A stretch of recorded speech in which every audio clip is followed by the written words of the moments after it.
my god, Rachel, I nearly died laughing when I saw you in that baby store. Seriously, that place is for mothers. What were you even doing there, browsing for a miracle? Is that so? I didn't realize you were the official gatekeeper for baby stores now. No, I just have common sense. I mean, come on, you in the maternity aisle. You're like a vegetarian at a barbecue, just awkward and sad. Places like that are for people like me, moms, not observers.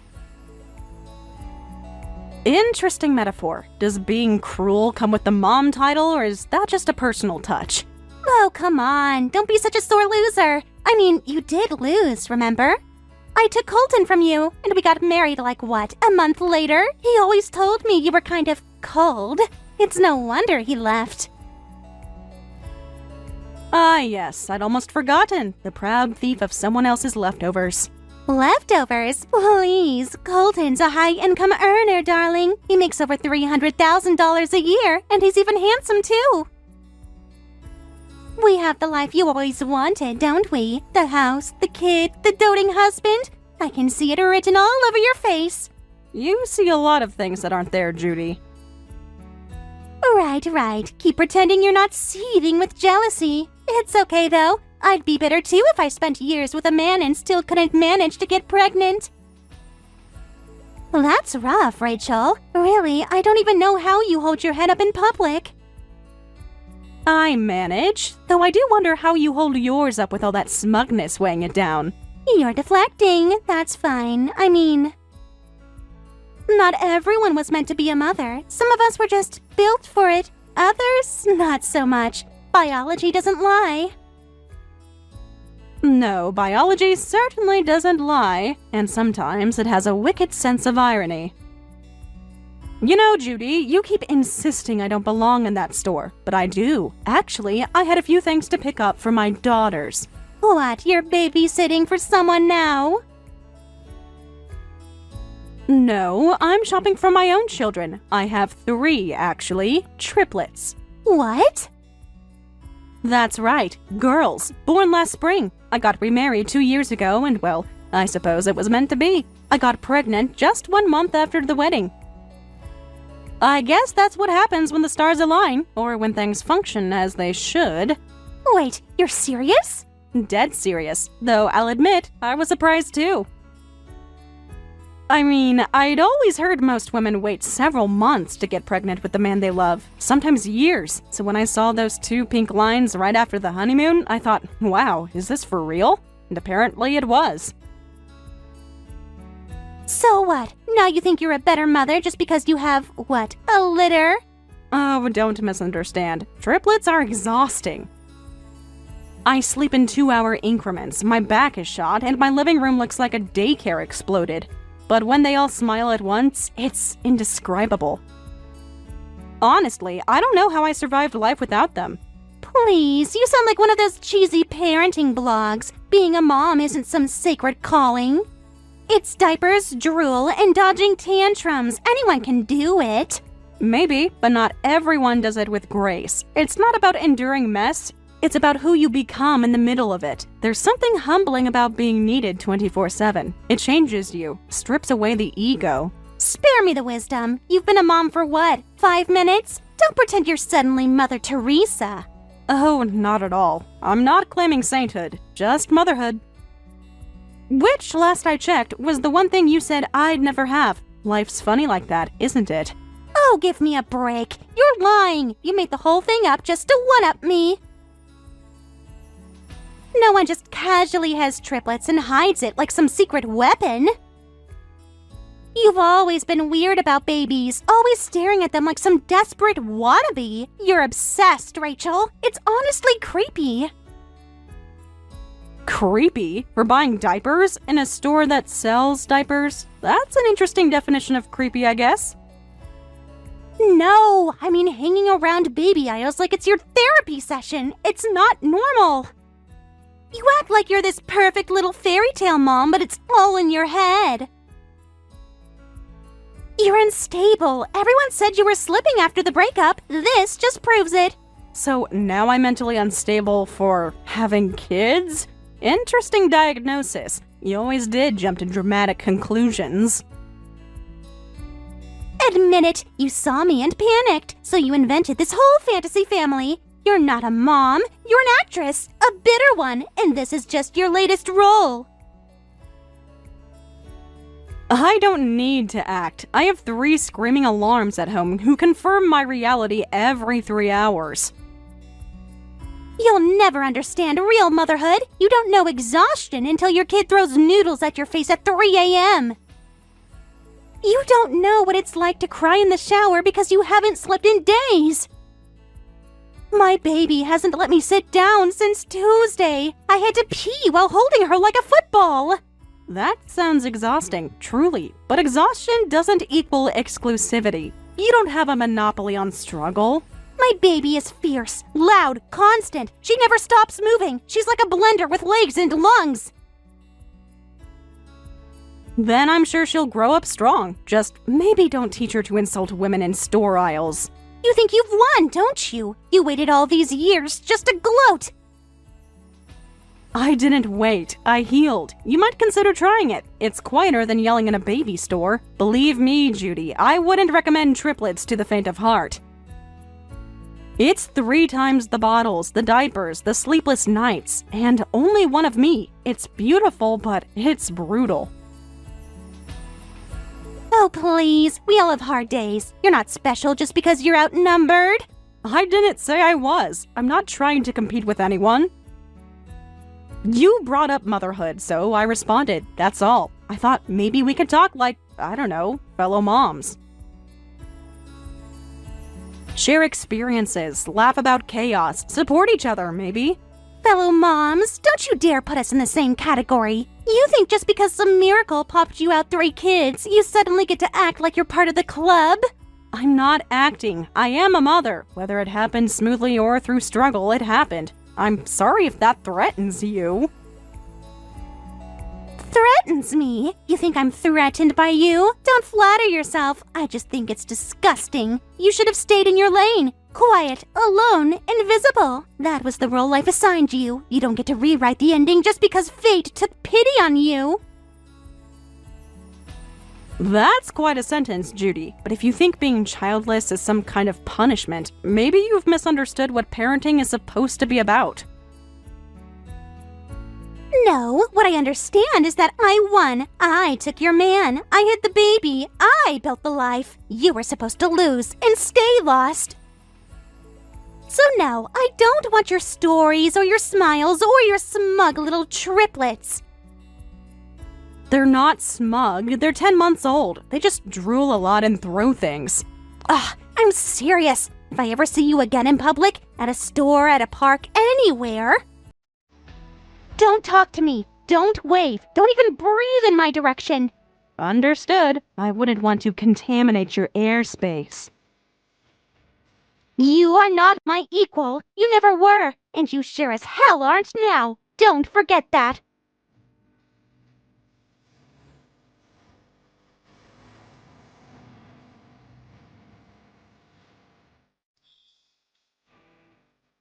Well, well, if it isn't the miracle woman herself! I heard the whispers, thought it was just some gossip, but it turns out it's true. You finally managed to pop out a few kids, huh? Congratulations, Rachel. Really, I'm shocked.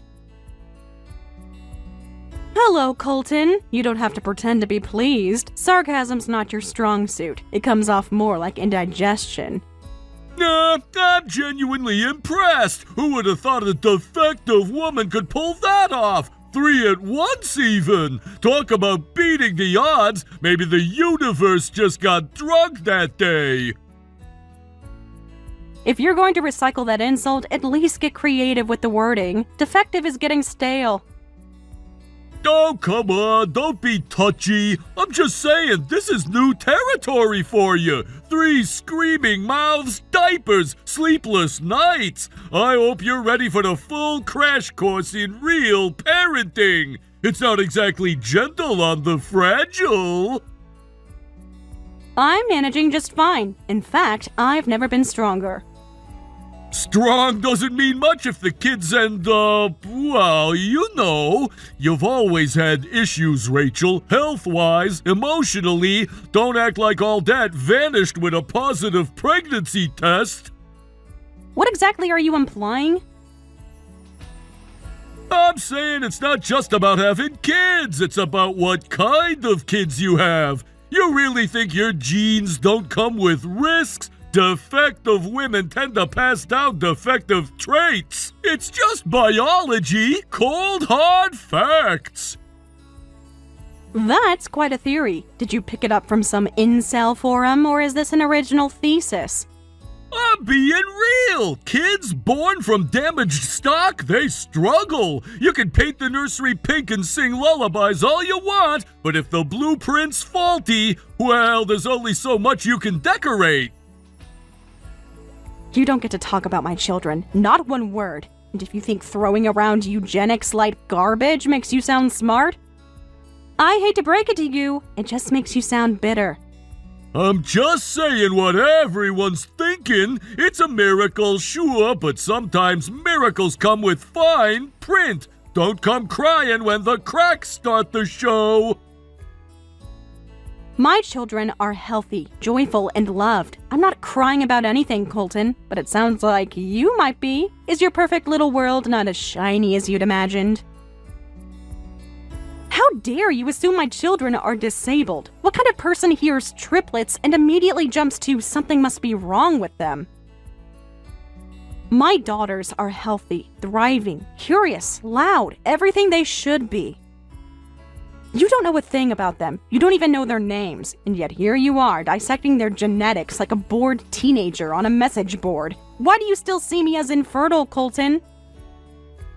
Why is that the only lens you know how to use? I got pregnant. I gave birth. I'm a mother. That's reality, not theory.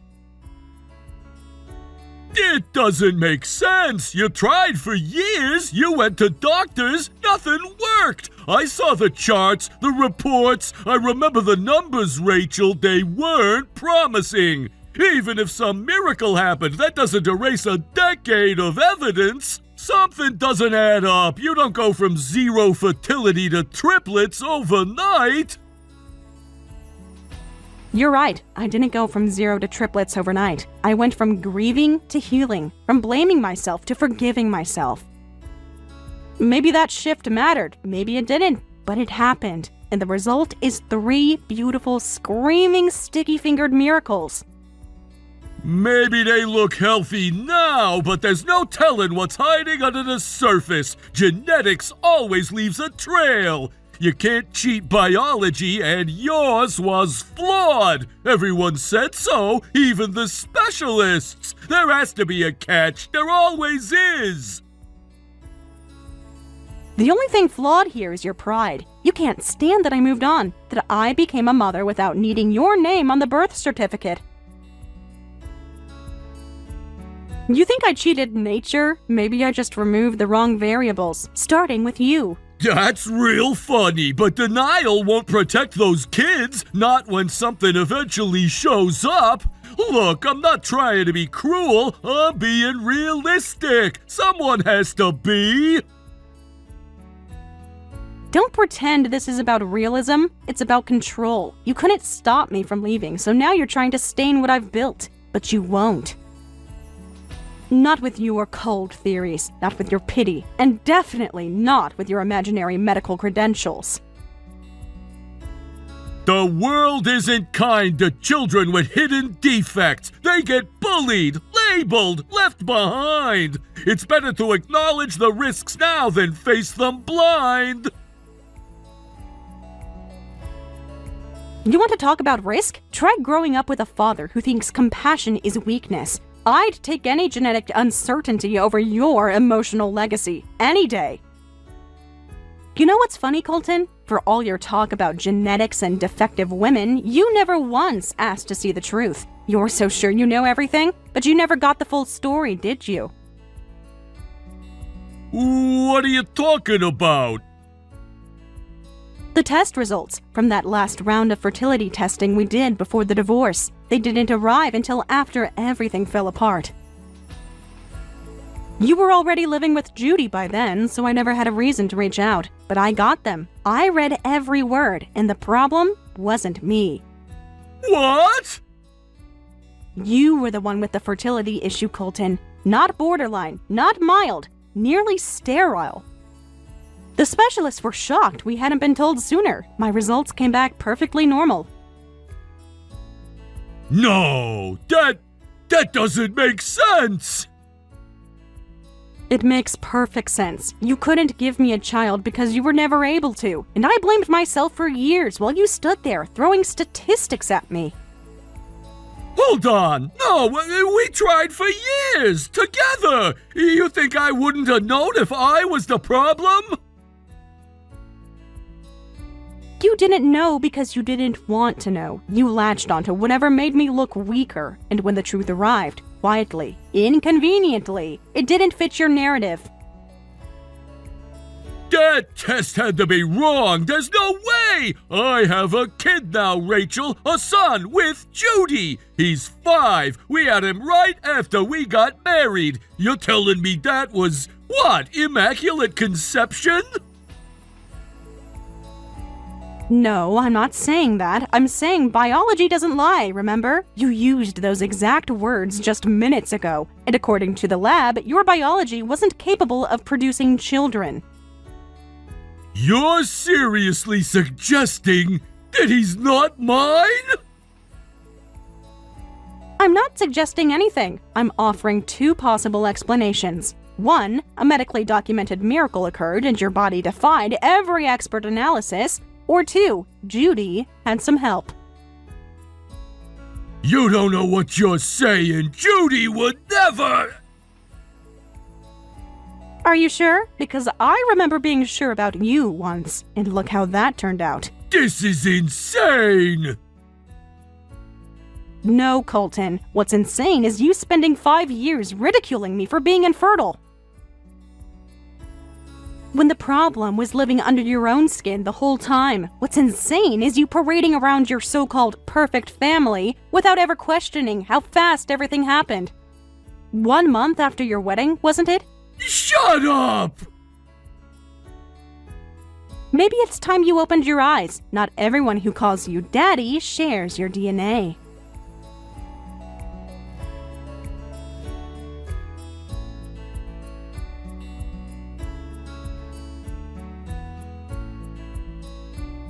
Rachel, I don't know what the hell you told Colton, but now he's saying he wants to redo the fertility test. Out of nowhere, he's serious. He even asked me which clinic we should go to. I can't breathe. And why exactly does that terrify you? Because if he actually goes through with it, if those results come back the same as before, he'll start asking questions I'm not ready to answer. So, he's not the father. I don't know. At the time, I really thought he was. I wanted him to be. He was the one I saw most often. The one I thought I could build a future with. But back then, I was still keeping a few options open. A few? I broke things off with the others right after the wedding. I swear I did, but when I found out I was pregnant, I just assumed. I mean, I wanted it to be Colton's so badly, and it made sense, sort of. The timing, at least. Judy, how many men were you seeing during that time? 3. 3? Maybe 4, but one of them was long distance. That hardly counts. It's not like I was sleeping with someone new every night, okay? It was just, I didn't think I'd get pregnant at all. I wasn't expecting any of this. But you got married, you had a child, and you never told him there was even a question? Would you have said anything? Come on, Colton wanted a family, I gave him one. Isn't that what he wanted from both of us? So yeah, before the wedding I was seeing a few guys. It wasn't serious. It never is until suddenly it is. But Colton was the one who felt the most stable, the most, I don't know, fatherly? He wanted a family. He treated me like I mattered. So when I found out I was pregnant, I connected the dots in the way I wanted to, and then I cut everyone else off. Cold. Deleted messages, blocked numbers, erased everything. I committed to Colton. Fully. Judy, you have to let him take the test. No, I can't. You have to. This isn't just about you and Colton anymore. It's about your son. He deserves to know the truth. You can't build his life on a maybe. If Colton goes through with this, it's over. He won't stay. You think he'll keep calling himself Dad when the test comes back saying he isn't? He might, or he might not, but hiding it won't change the result. All it does is delay the damage. You don't get it. If he takes that test and then runs a DNA test on our son, it's over. And this time the answer won't be vague or blurry. It'll be printed on paper, bold, and final. No room for dreams, just facts. And I don't think I can survive that. Then you should have thought of that before playing roulette with paternity. Don't judge me. I really did love Colton. I still do. I never meant for it to get this complicated. This isn't about you. This is about your child. They deserve to know the truth, and you have a responsibility as their parent to give it to them. Take the test.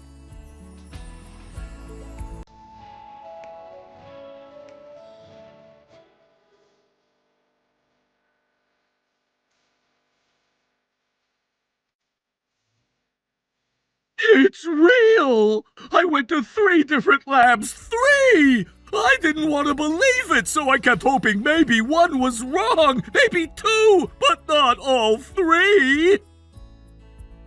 3 sounds thorough. Desperate, too. Yeah, well, when your whole identity hinges on a lie, desperation kicks in fast. All the results said the same thing. I'm infertile. Nearly sterile, actually. The doctor said I probably never could have fathered anyone. I told you, but you didn't believe me. You just kept clinging to the version of events where I was the problem. Because you were the problem. That's what we thought. That's what everyone said. And then I had a kid, so of course I thought... You thought wrong. Yeah, I did. So I took a DNA test just to shut you up in my head, you know? It came back this morning. There's no connection. He's not mine, not biologically. And Judy? She confessed. Said she wasn't sure who the father was. She picked me because I was the best option. Said she hoped it would just go away. And for a while it did, until reality showed up in a white envelope. I can't stop replaying things. First words, first steps. The first time he said, Dad, I thought all of that was real. It was real, for him. He wasn't pretending. He wasn't calculating. He trusted you. So what am I supposed to do now? Just keep lying to myself? Pretend nothing's changed? No, you acknowledge what changed. You.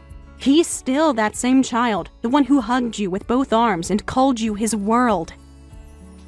But now you have to decide whether you're the kind of man who walks away when biology disappoints him. You know, even after everything, the lies, the test results, all of it, I'm not walking away from him. No? He's still my son. He may not share my blood, but I was there for every scraped knee, every sleepless night, every nightmare. He doesn't know any other father. And I'm not gonna let that change just because some piece of paper says otherwise. I didn't expect you to say that. Yeah, well, neither did I. But something shifted. When I saw his face this morning, I realized being a dad isn't just biology, it's showing up, and I have. So, what now? That's why I wanted to talk to you. Look, Rachel, maybe this whole mess happened for a reason. You've got your hands full with 3 kids. I've got a kid who still needs stability. Why not join forces? Join forces? Let's raise them together! We already have history, we know each other, and now we've both been dragged through enough heartbreak to finally understand what matters! You're not serious. I'm dead serious. We could start fresh, be a family again! 4 kids under one roof. It's chaotic, yeah, but efficient. Shared responsibilities, shared space, shared purpose. You think raising 4 children is some kind of group project? No, I think it's a partnership. And we had a strong one once. Plus, I can support us. I still earn a ton of money, remember? I know your current guy means well, but let's be honest, raising triplets isn't cheap. I doubt he's got the resources to really ease that burden. You're unbelievable. Come on, Rachel. You and me, we've both taken hits. Let's stop fighting the current. We could build something solid from all this wreckage. Excuse me. I wasn't planning to step in, but some misunderstandings clearly need correcting. And you are? You can call me Daniel. I'm Rachel's husband. Pleasure, I suppose. Right, the new guy. Well, 2 years in and 3 children later, I'm not sure new still applies, but yes, I'm the man fortunate enough to call Rachel my wife. Look, I didn't mean any offense. I'm just saying, 4 kids is a lot. It's not exactly easy to keep up with the bills, even for me. I'm sure. Although for context, my annual income is roughly 3 times yours. And before you ask, yes, that's after taxes. 3 times? I work for a global firm, upper management. It's not glamorous, but it pays well. And more importantly, it allows me flexibility, enough to spend actual time with my family, not just throw money at them. I didn't realize. No, you didn't. You assumed. You looked at Rachel, saw 3 toddlers, and thought she must be overwhelmed. And your first instinct was to offer yourself as the solution. Interesting. That's not what I was just trying to help. By offering to blend families and resurrect a broken marriage? Forgive me if I find your definition of help a bit self-serving. Look, I was just being realistic. Kids are expensive. So are housekeepers, which is why we have one, and part-time childcare, and a live-in tutor once the girls are older if we decide we need it. You're seriously saying you're that comfortable? I'm saying my wife has never once had to need anything. She works because she wants to, not because she must. And when she's tired, I don't ask her to push harder. I tell her to rest and someone else handles the dishes. So now we're not struggling, we're thriving emotionally, financially, as a family. What surprises me, though, is how confidently you assumed otherwise. It's almost as if you can't imagine Rachel being loved and supported without you being part of the equation. I just thought maybe she missed what we had. I think what you had was a woman in pain. What she has now is peace. You know, this is all just a big misunderstanding. The divorce, the way things ended, it wasn't supposed to go that far. We were under so much pressure. Everything felt like it was falling apart. If we just had more time, more information, maybe we could have... Could have what? Kept her trapped a little longer in your guilt circus? Watched her keep blaming herself while you played the victim? That's not fair! I didn't know! The test results came too late! If I'd known it was me, if I'd realized I was the one who couldn't have children, I never would have left her. I wouldn't have done any of it! But you did. You left, you cheated, you let her believe she was broken. And now that you're alone with your regrets, you want to rewrite the ending? I still love her. I know that sounds ridiculous, but I do, even now, especially now. And I know her. She's strong, but she's not made of stone. She'll come back. She always finds her way back to what matters. You're confusing hope with delusion. and I promise you, she's not coming back. She's not the woman you remember. She's built something new, something stable, and you're not part of it. You think you know her better than I do? I don't think I know. I know the version of her who doesn't flinch in the mirror anymore. The one who laughs without looking over her shoulder. You buried her under years of doubt, and now you're surprised she grew somewhere else. You're temporary. This, you and her, it's just a phase. She'll remember what we had. She already remembers. That's exactly why she'll never come back.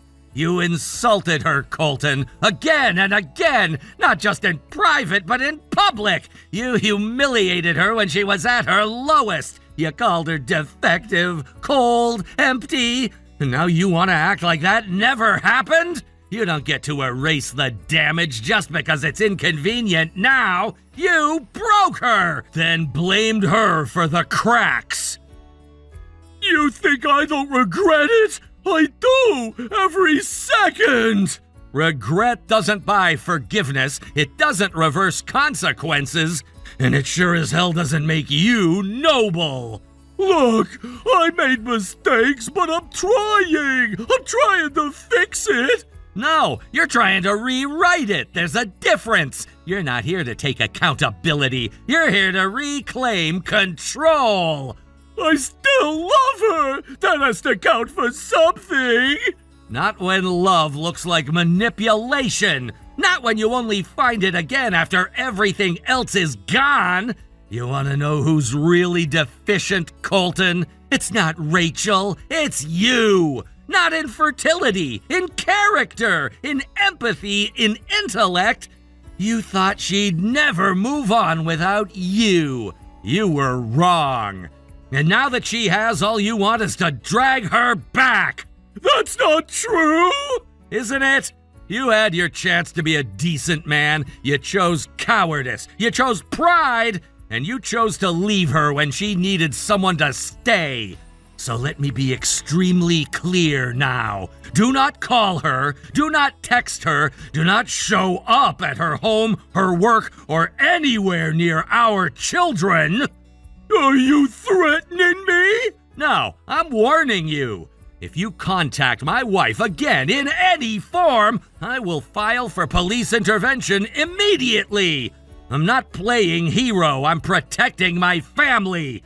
And if you think for 1 second that I won't follow through, try me!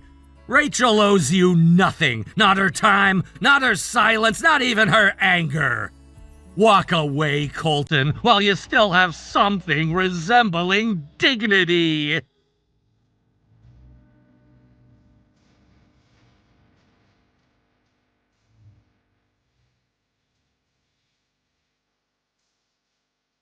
They stayed together in the end, Colton and Judy. Not out of love, not out of trust. Just for the boy, who had no say in the lies that built his world. I heard through mutual contacts that Colton stopped giving Judy any financial support. Said he'd cover the child's needs and nothing more. They still live under the same roof, but not as husband and wife. Not even as friends. More like strangers bound by a legal contract in 5 years of pretending. They eat in silence, sleep in separate rooms. There's no warmth left, just logistics. And me? I wake up to the sound of tiny feet racing down the hallway, sticky hands around my neck. Laughter that fills the corners of a house built with patience, not pride. Daniel doesn't complete me. He respects me. He knows where I've been, and never asks me to forget it. We live fully, messily, honestly. The opposite of perfect, the opposite of hollow. I used to wonder what justice looked like. Turns out, it's not loud or dramatic. It's quiet. It's the freedom to breathe, and the peace of knowing I never have to shrink myself again. Thank you for watching all the way until the end. If you felt good after watching this video, please like the video. If not, please leave a comment and give us your feedback. Also, don't forget to subscribe. Your comments and likes help this channel grow. We hope you enjoy our other stories as well.